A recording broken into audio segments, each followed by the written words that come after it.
هاونیشتمانیانی باکووری کوردستانی دانیشتووی ئیستانبول بۆ جەژنی قوربان دەگەڕێنەوە شارەکانی خۆیان، بەڵام ئەو جەژنە بە پێچەوانەی جەژنەکانی پێش و زیانمەندی یەکەم کۆمپانیاکانی گواستنەوەی وشکانین، چونکە لەگەڵ ئەوەی ماوەیەکی کەم ماوە بۆ جەژن، بەڵام ئەو کۆمپانیایانە بلیتی زۆریان ماوە کە لەبەر بێکڕیاری نەفرۆشراون.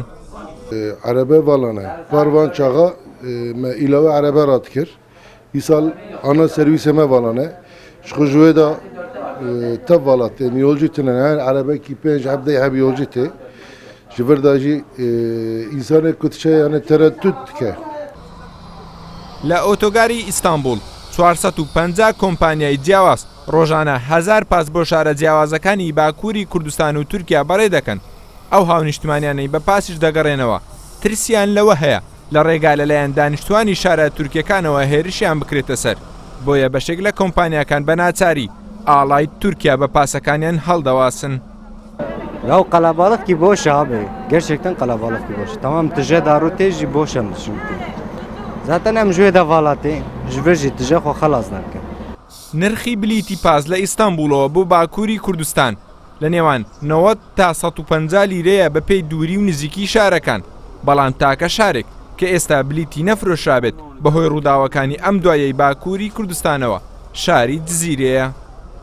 بري عايدة جزيرة كهربالك يعني سواشة تفهم كل عرباني كارنهارن. لەگەڵ ئەوەی ماوەیەک بەر لە ئێستا ئەو کۆمپانیایانەی ناوەکانیان کوردیە هێرشیان کرا بۆ سەر لەلایەن بەشێک لەو تورکانەی لە تورکیا بە فاشیست دەناسرێن، بەڵام دیسان پاسەکانیان خستۆتە کار بەبێ ئەوەی دیار بێت بەبێ کێشە دەگەنە شوێنی مەبەستیان نا.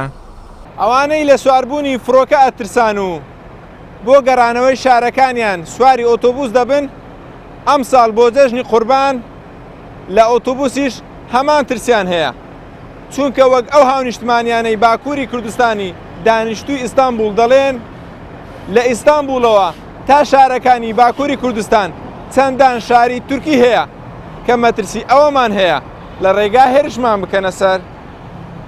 محەممەد ئەزادین ڕووداو.